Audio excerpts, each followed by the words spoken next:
Có những người sẵn sàng nhường nhau cả tuổi trẻ, nhưng lại không nhường nổi cho nhau một mét đất.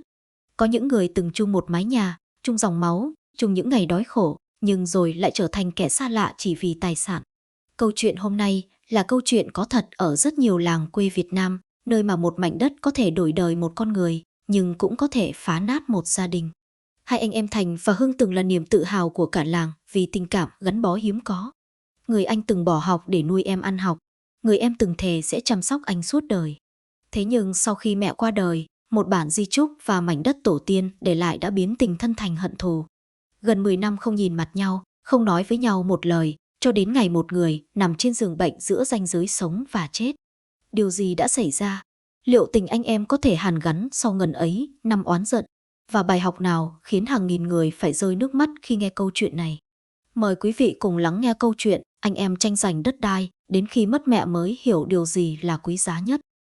Ngày ấy, ở một làng quê nghèo nằm nép mình bên dòng sông nhỏ, có một căn nhà tranh cũ kỹ mà mỗi khi mưa lớn là nước dột xuống từng góc. Trong căn nhà ấy sống ba mẹ con, bà Lan cùng hai người con trai là Thành và Hưng. Chồng bà mất vì bạo bệnh khi Thành mới 12 tuổi, còn Hưng vừa tròn 7 tuổi. Từ ngày người đàn ông trụ cột của gia đình nhắm mắt xuôi tay, cả bầu trời dường như đổ sập xuống đôi vai gầy guộc của người phụ nữ nghèo.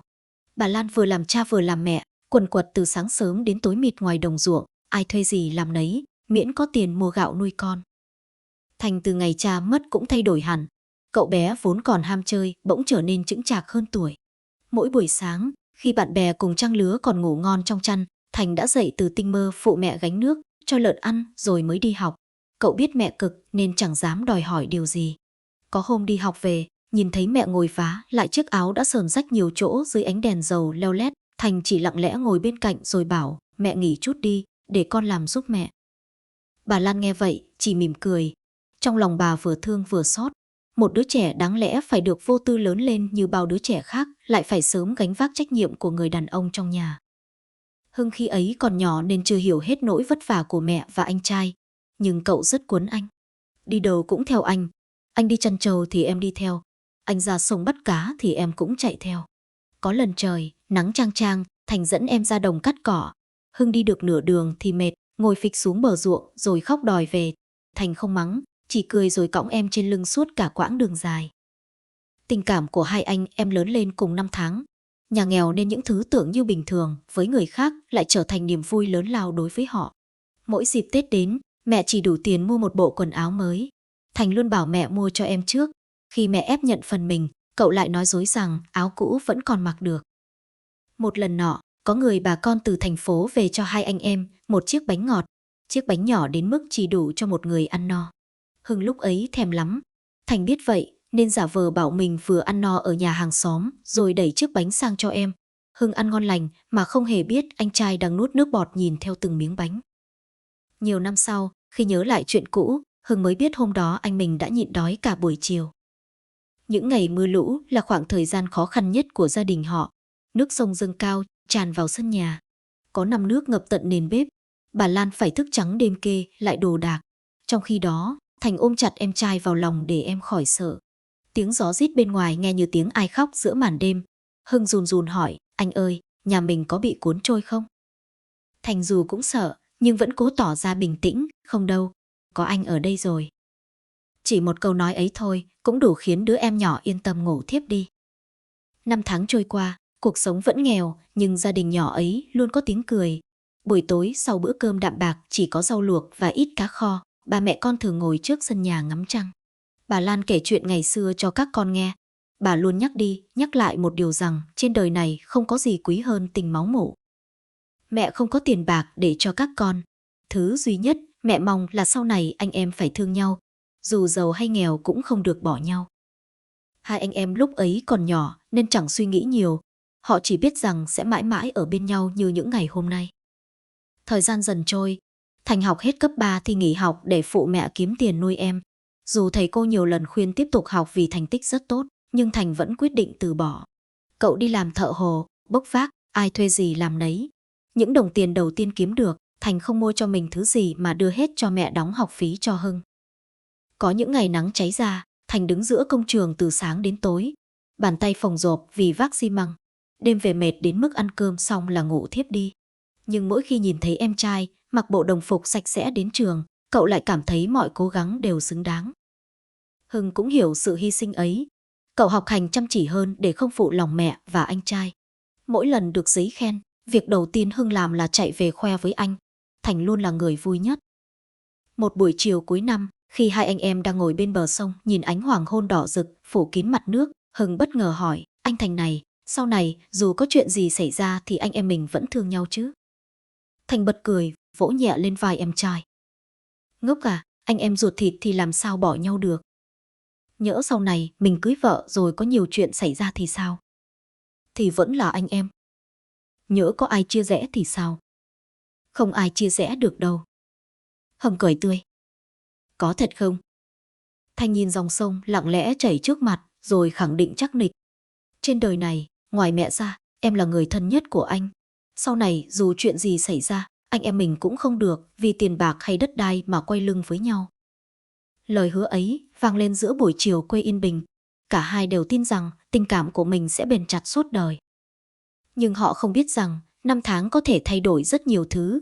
Cuộc sống, hôn nhân, tiền bạc và lòng tham đôi khi âm thầm len lỏi vào lòng người.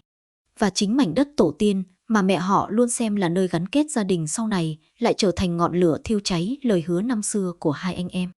Điều đó bắt đầu từ ngày cả hai trưởng thành, lập gia đình riêng và những toan tính cuộc sống dần xuất hiện trong từng bữa cơm, từng câu chuyện của mỗi người. Thời gian trôi đi như dòng nước chảy qua cầu. Chớp mắt một cái, hai anh em Thành và Hưng đều đã có gia đình riêng. Người mẹ năm nào còn khỏe mạnh, gánh từng gánh lúa ngoài đồng giờ mái tóc đã bạc trắng. Những nếp nhăn hằn sâu trên gương mặt khắc khổ như ghi lại cả một đời hy sinh vì con cái. Căn nhà cũ kỹ vẫn còn đó, mảnh vườn vẫn xanh màu cây trái, nhưng sức khỏe của bà Lan thì ngày một yếu đi. Những cơn đau nhức kéo đến thường xuyên hơn. Có những hôm bà chỉ ngồi lặng trước hiên nhà nhìn khoảng sân quen thuộc rồi thở dài, như thể đang suy nghĩ điều gì đó rất xa xôi. Điều khiến bà lo lắng nhất không phải bệnh tật, cũng không phải cái chết đang đến gần. Điều khiến bà mất ngủ nhiều đêm chính là những thay đổi âm thầm trong mối quan hệ giữa hai người con trai. Thành và Hưng vẫn gặp nhau, vẫn chào hỏi nhau, nhưng không còn thân thiết như ngày trước. Cuộc sống riêng với cơm áo gạo tiền đã khiến họ dần xa cách. Những cuộc trò chuyện kéo dài bên bờ sông ngày nào không còn nữa. Những bữa cơm đông đủ cũng ngày càng thưa thớt.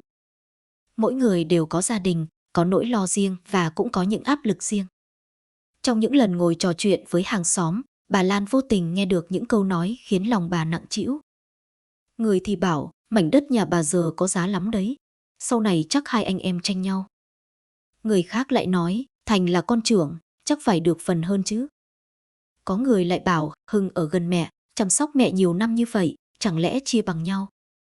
Ban đầu bà chỉ cười cho qua, nhưng càng về sau, những lời bàn tán ấy xuất hiện ngày một nhiều. Thậm chí có lần bà còn vô tình nghe thấy con dâu của mình nhắc đến chuyện đất đai trong bữa cơm. Kể từ hôm đó, trong lòng người mẹ già bắt đầu xuất hiện một nỗi bất an khó tả. Một buổi chiều cuối năm, khi ánh nắng vàng nhạt phủ lên khoảng sân trước nhà, bà Lan gọi Thành và Hưng đến ngồi cạnh mình. Nhìn hai người con trai đã ngoài 40 tuổi, bà bất giác nhớ lại hình ảnh hai đứa trẻ năm nào tranh nhau ngồi vào lòng mẹ. Bà cười buồn rồi nói, các con có biết điều mẹ sợ nhất là gì không? Thành nhìn mẹ đừng nghĩ ngợi nhiều nữa, mẹ cứ nghỉ ngơi cho khỏe. Nhưng bà Lan lắc đầu, mẹ không sợ chết. Câu nói khiến cả hai anh em im lặng. Bà chậm rãi tiếp lời, mẹ chỉ sợ sau khi mẹ mất rồi, anh em các con không còn thương nhau nữa. Không ai nói gì. Gió chiều thổi nhẹ qua những bụi chuối sau vườn. Một lúc lâu sau bà mới tiếp tục. Cả đời mẹ nghèo, chẳng để lại được gì nhiều. Ngoài căn nhà này và mảnh đất tổ tiên để lại thì mẹ không có tài sản nào đáng giá. Nhưng thứ mẹ muốn để lại cho các con không phải là đất đai, mà là tình nghĩa anh em. Giọng bà run run. Nếu một ngày nào đó các con vì tiền bạc mà quay lưng với nhau, mẹ chết cũng không nhắm mắt được. Những lời ấy khiến Hưng cúi đầu. Còn Thành lặng người nhìn mẹ. Ít ngày sau, bà Lan chủ động lập di chúc. Trong bản di chúc ấy, bà ghi rất rõ rằng toàn bộ đất đai sẽ được chia đều cho hai anh em. Không ai hơn ai, không ai kém ai. Ngày bà đọc lại di chúc trước mặt các con, bà còn dặn thêm một lần nữa. Mẹ chia đều không phải vì đất đai. Mẹ chia đều để các con không phải tranh giành. Nếu ai khó khăn hơn thì người còn lại phải biết giúp đỡ. Các con là anh em ruột, không phải người dưng. Thành và Hưng đều gật đầu. Khi ấy, cả hai đều nghĩ mọi chuyện sẽ rất đơn giản. Nhưng cuộc đời thường không diễn ra như những gì người ta mong muốn. Chỉ vài tháng sau, bệnh tình của bà Lan trở nặng. Một đêm mùa đông lạnh giá, bà lặng lẽ ra đi trong vòng tay các con. Ngày đưa tang mẹ, trời mưa lất phất. Thành quỳ trước linh cữu khóc như một đứa trẻ. Hưng cũng không cầm được nước mắt. Khoảnh khắc ấy, họ đều nghĩ rằng mình vừa mất đi người thân yêu nhất cuộc đời. Nhưng họ không biết rằng chính sự ra đi của mẹ cũng là thời điểm bắt đầu cho một cơn sóng ngầm đang chờ bùng phát. Sau khi mãn tang, câu chuyện đất đai bắt đầu được nhắc đến nhiều hơn. Ban đầu chỉ là những cuộc trao đổi bình thường. Rồi dần dần, những ý kiến khác nhau xuất hiện. Mảnh đất của gia đình nằm ngay gần tuyến đường mới được quy hoạch, giá trị tăng lên từng ngày. Nhiều người trong làng từng bán đất với giá rất cao. Chính điều đó khiến giá trị mảnh đất không còn đơn thuần là nơi ở hay kỷ niệm gia đình nữa. Nó trở thành một tài sản lớn. Một thứ tài sản đủ sức làm thay đổi cuộc sống của bất kỳ ai. Trong một buổi họp gia đình để bàn chuyện chia đất, Thành lên tiếng. Phần mặt đường nên để anh quản lý, dù sao anh cũng là con trưởng. Câu nói ấy khiến Hưng khựng lại. Di chúc mẹ nói chia đều mà anh. Thành đáp, chia đều là đúng, nhưng phần mặt đường có giá trị hơn. Anh là anh cả, anh cũng có trách nhiệm với họ hàng, với tổ tiên. Hưng bắt đầu cảm thấy khó chịu. Nếu tính như vậy thì em chăm sóc mẹ những năm cuối đời. Em đưa mẹ đi viện, thuốc men cũng chủ yếu em lo. Chẳng lẽ chuyện đó không đáng tính sao? Không khí trong căn phòng lập tức trở nên nặng nề. Những người ngồi xung quanh bắt đầu đưa ra ý kiến. Người bên Thành, người bên Hưng. Từ một cuộc trao đổi, mọi thứ nhanh chóng biến thành cuộc tranh luận. Những lời nói vốn chỉ để bảo vệ quan điểm của mình dần trở thành những mũi dao vô hình làm tổn thương nhau. Thành cho rằng em trai đang tính toán. Hưng lại nghĩ anh trai muốn giành phần hơn. Sự nghi ngờ bắt đầu xuất hiện. Và một khi nghi ngờ đã xuất hiện thì tình cảm cũng dần rạn nứt. Những cuộc gặp sau đó không còn tiếng cười. Những bữa cơm gia đình không còn sự ấm áp. Mỗi lần nhắc đến đất đai là một lần tranh cãi. Mỗi lần tranh cãi là một lần khoảng cách giữa hai anh em xa thêm một chút. Người trong làng bắt đầu nghe về chuyện của họ. Lời đồn lan đi khắp nơi. Có người thật lòng muốn hòa giải. Nhưng cũng có người thích đổ thêm dầu vào lửa. Hưng đúng đấy. Không, Thành mới đúng. Mảnh đất ấy đáng giá cả gia tài. Một tấc đất là một tấc vàng. Những lời nói ấy ngày ngày len lỏi vào tai hai anh em. Rồi đến một ngày, điều bà Lan lo sợ nhất cuối cùng cũng xảy ra. Trong một cuộc họp để chốt phương án chia đất, Thành và Hưng xảy ra cãi vã dữ dội trước mặt họ hàng. Những lời nói cay nghiệt lần đầu tiên xuất hiện giữa hai anh em từng yêu thương nhau hơn bất cứ ai. Không còn sự nhường nhịn. Không còn sự cảm thông. Không còn những lời hứa bên bờ sông năm nào. Chỉ còn lại lòng tự ái, sự hơn thua và những tổn thương ngày một lớn dần. Khi cuộc họp kết thúc, hai anh em rời đi theo hai hướng khác nhau. Không ai nhìn ai. Không ai gọi ai lại. Phía sau họ, căn nhà cũ, nơi mẹ từng sống vẫn lặng lẽ đứng đó. Di ảnh của bà Lan trên bàn thờ vẫn mỉm cười hiền hậu. Nhưng có lẽ, nếu còn sống, bà sẽ đau lòng biết bao khi nhìn thấy những người con mà bà dành cả cuộc đời để nuôi dưỡng đang từng bước đi vào con đường mà bà đã cố gắng ngăn cản suốt những năm cuối đời.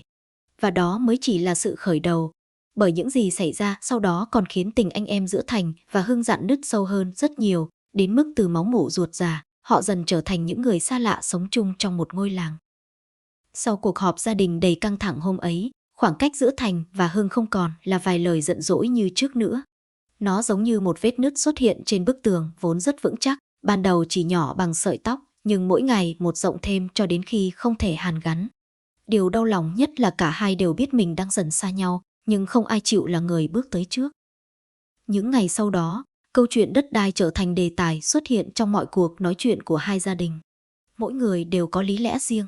Mỗi người đều cho rằng mình đang bảo vệ quyền lợi chính đáng của bản thân.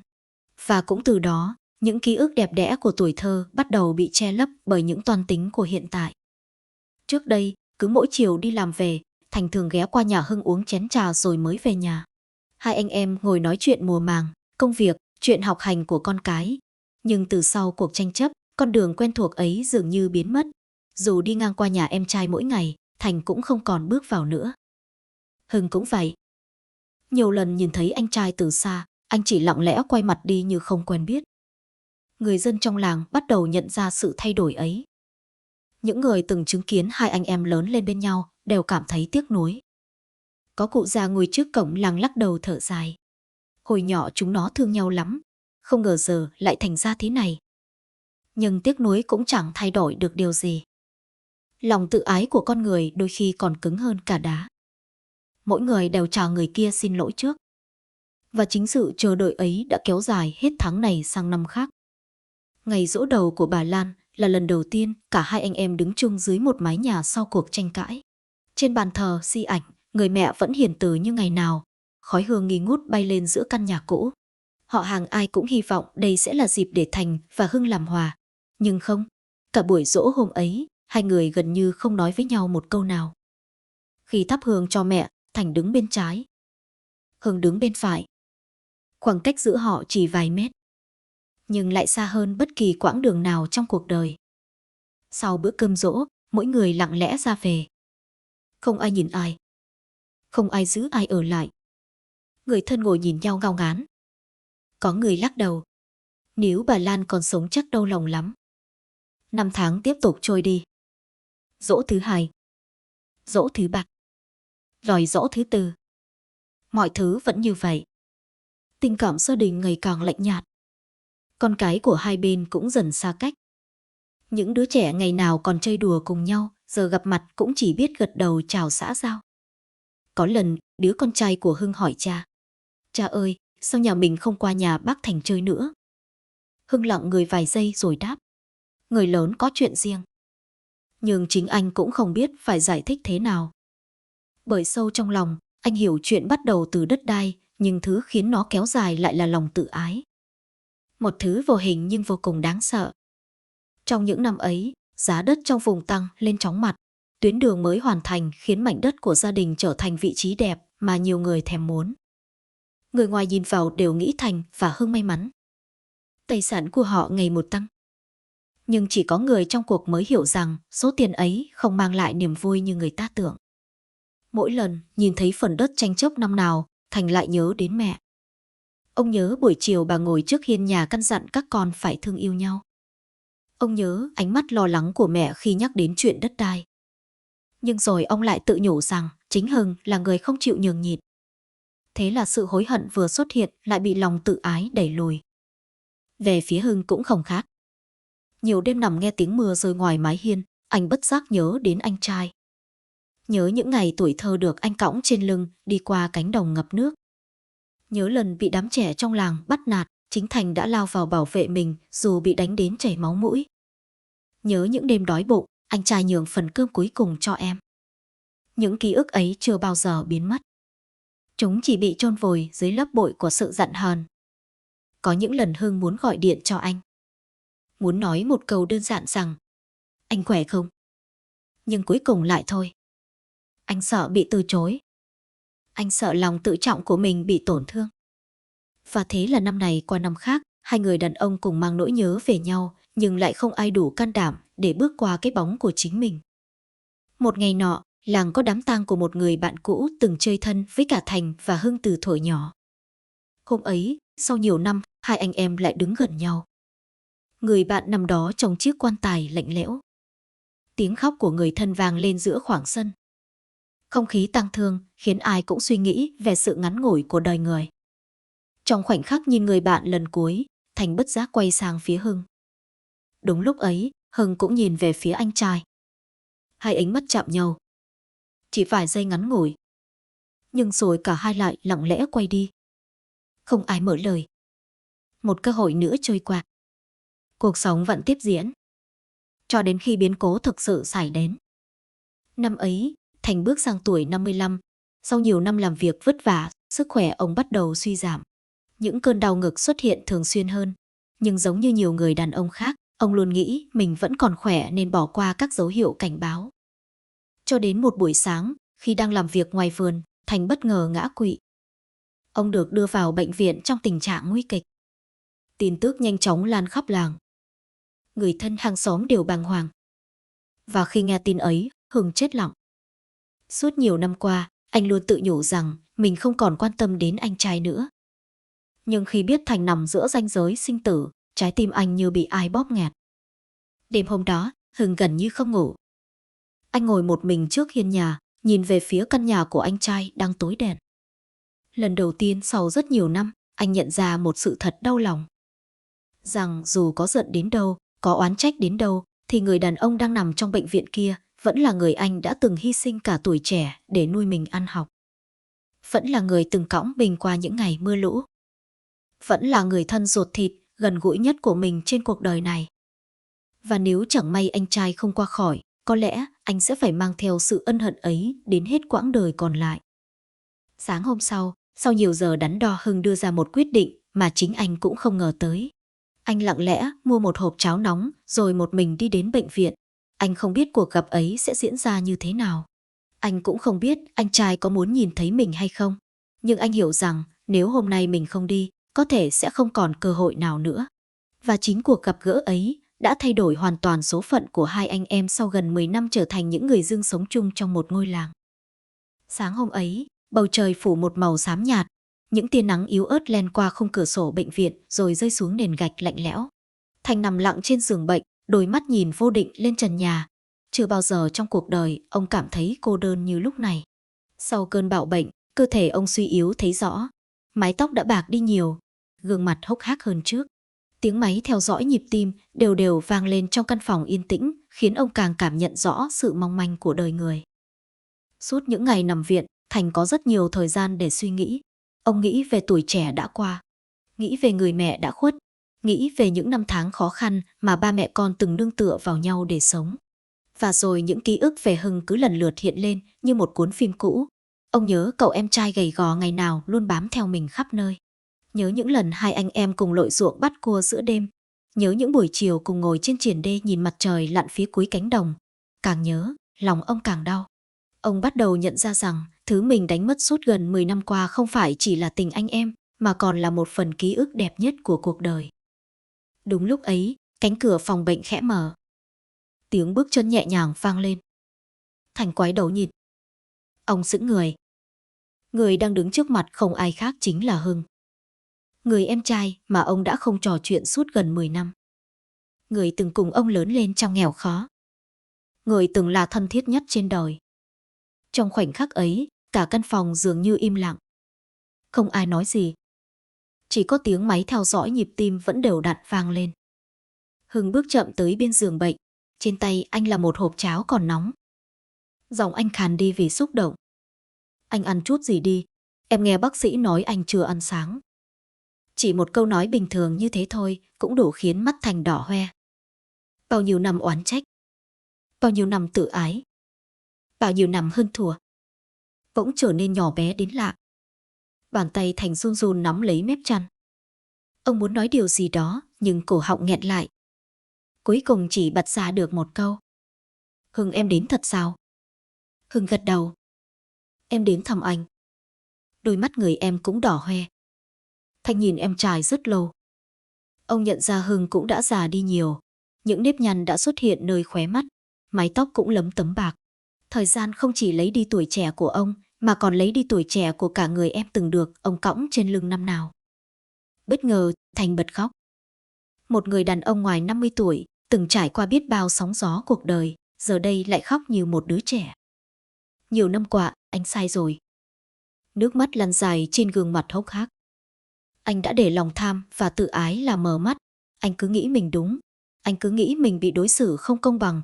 Nhưng nằm ở đây rồi anh mới hiểu đất đai chẳng mang theo được khi nhắm mắt. Hưng cúi đầu. Nước mắt anh cũng bắt đầu rơi. Em cũng có lỗi. Em cũng không chịu nhường. Em cũng cố chấp. Hai anh em nhìn nhau. Trong ánh mắt ấy không còn sự hơn thua. Không còn tranh chấp. Không còn oán giận. Chỉ còn lại tình máu mủ đã bị chôn vùi suốt nhiều năm. Rồi Thành chậm rãi đưa tay ra.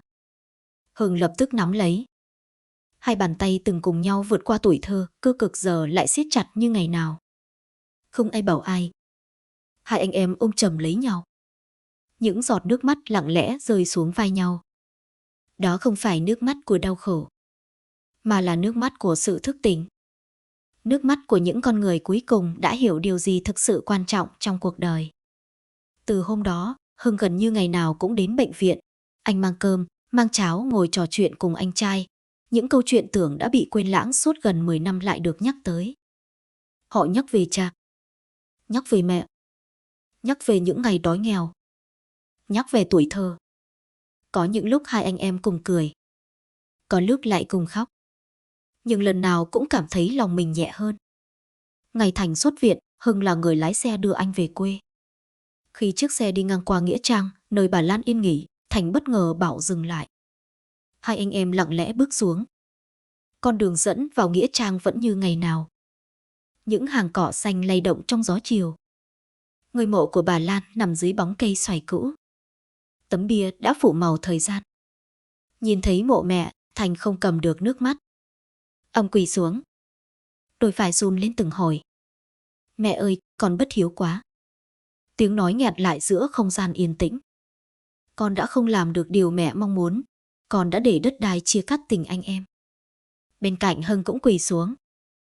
Nước mắt lặng lẽ rồi. Con xin lỗi mẹ. Gió chiều thổi qua hàng cây, tạo nên những âm thanh xào xạc như tiếng thì thầm từ quá khứ. Hai anh em cứ quỳ như thế rất lâu. Trong lòng họ hiện lên hình ảnh người mẹ tẩu tần năm nào. Người phụ nữ đã dành cả cuộc đời để nuôi các con khôn lớn. Người luôn lo lắng rằng sau khi mình mất đi, các con sẽ vì tài sản mà xa cách. Giờ đây, dù bà không còn nữa, nhưng cuối cùng điều bà mong mỏi nhất cũng đã thành hiện thực. Chiều hôm ấy, khi rời khỏi Nghĩa Trang, hai anh em cùng đi trên con đường làng quen thuộc, con đường mà ngày bé họ từng chạy chân trần mỗi chiều tan học. Không ai nói nhiều, nhưng cả hai đều cảm thấy trong lòng mình có điều gì đó vừa được chữa lành. Những ngày sau đó, Thành và Hưng chủ động ngồi lại với nhau để giải quyết mọi chuyện, không còn những cuộc cãi vã, không còn những lời trách móc, họ nhìn nhau bằng sự cảm thông thay vì hơn thua. Cuối cùng, chuyện đất đai được phân chia một cách êm đẹp. Điều kỳ lạ là khi không còn tranh giành nữa, mọi thứ lại trở nên đơn giản đến bất ngờ. Người trong làng biết chuyện ai cũng vui mừng.